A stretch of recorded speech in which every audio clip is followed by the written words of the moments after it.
In the weeks following September 11th, 2001, America was already on its knees.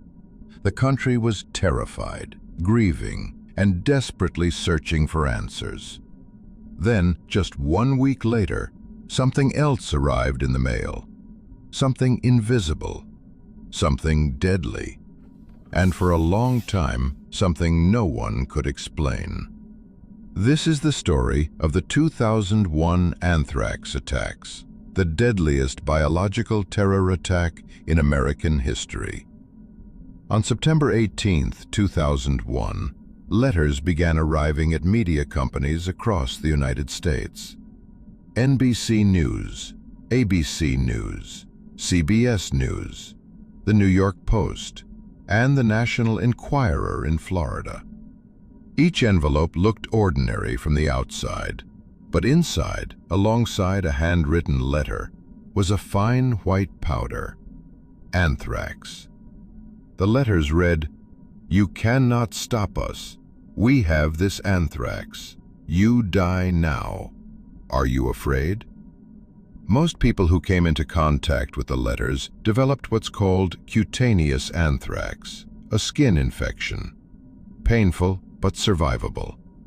At first, investigators weren't even sure if it was intentional. Maybe it was a prank. Maybe it was a mistake. Then the second wave hit. On October 9th, 3 weeks after the first letters, 2 more envelopes were postmarked. These were different. These were addressed to United States Senators Tom Daschle of South Dakota, Patrick Leahy of Vermont. Both powerful men. Both targeted deliberately. And the anthrax inside these letters was different too. This wasn't the same crude powder from the media letters. This was weaponized anthrax. Refined, concentrated. The kind that floats invisibly in the air and finds its way into your lungs before you even know it's there. Scientists who examined it later said it was among the most sophisticated anthrax ever produced. 1 gram of this material contained 1 trillion spores. The letters reached the Hart Senate office building. The building had to be completely shut down and decontaminated. It took 3 months. But it was the people caught in the crossfire who paid the highest price. The anthrax didn't stay in the envelopes. It leaked. It spread through postal sorting machines. It contaminated mail that had nothing to do with the attacks. Postal workers, people just doing their jobs, were exposed without ever knowing it. Robert Stevens, a photo editor at a Florida tabloid, became the first person to die. He checked into a hospital on October 2nd with what doctors initially thought was meningitis. He was dead 2 days later. He was 63 years old. Thomas Morris Jr. and Joseph Kersine, both postal workers in Washington, D.C., died within days of each other. Kathy Nguyen, a hospital worker in New York, died after coming into contact with contaminated mail she never even directly handled. Ottilie Lundgren, a 94-year-old woman in Connecticut, was the last to die. A cross-contamination victim who had never touched any of the original letters. 5 people died. 17 more were infected. Hundreds of thousands were given antibiotics as a precaution. The country that was already terrified became paralyzed. The FBI launched what would become one of the largest investigations in American history, codenamed Amerithrax. Early on, fingers pointed toward foreign terrorists. Al-Qaeda, Iraq, someone connected to the September 11th attacks. The timing felt too perfect to be coincidence. Letters postmarked 1 week after the towers fell.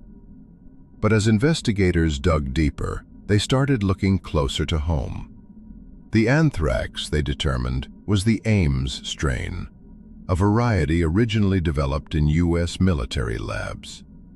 Whoever made this wasn't working out of a cave in Afghanistan. They had access to American government-grade biological material. For years, suspicion fell on a scientist named Stephen Hatfill. The FBI surveilled him relentlessly. His name leaked to the press. His career was destroyed. He was called a person of interest publicly by the Attorney General himself. But Hatfill was innocent.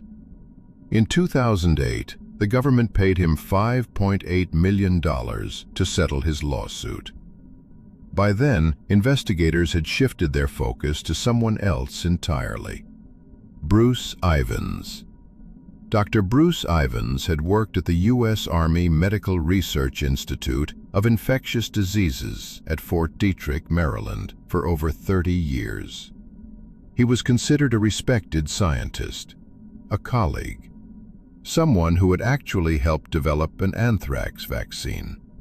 He also had access to the exact strain of anthrax used in the attacks. As the investigation closed in, Ivins began to unravel. He made threats. He was hospitalized for psychiatric evaluation. He told a therapist he was angry, that he was a killer, that he had nothing to lose. On July 27, 2008, Bruce Ivins was found unresponsive in his home. He had taken a lethal overdose of Tylenol. He died 2 days later without ever facing trial. The FBI officially named him as the sole perpetrator in 2010. The case was closed. But not everyone believed it. To this day, the anthrax attacks remain deeply controversial. Colleagues who worked alongside Ivins for decades swore he couldn't have done it. Scientists questioned whether one person could have produced anthrax of that quality alone, working secretly in a lab. Some pointed out that the investigation took years of failure before his name came up, that the FBI had already destroyed one innocent man's life, that Ivins died before he could defend himself. Congress ordered an independent review. The National Academy of Sciences concluded that the FBI's scientific evidence was not as definitive as the Bureau claimed, that the anthrax could not be definitively traced to Ivins' lab flask alone. The questions have never fully gone away. Who really sent those letters? Was it one disturbed scientist acting alone? Was there more to it? Was the FBI right, or did they simply need someone to blame? 5 people are dead. The case is officially closed. And the truth may have died with the only man who was ever named.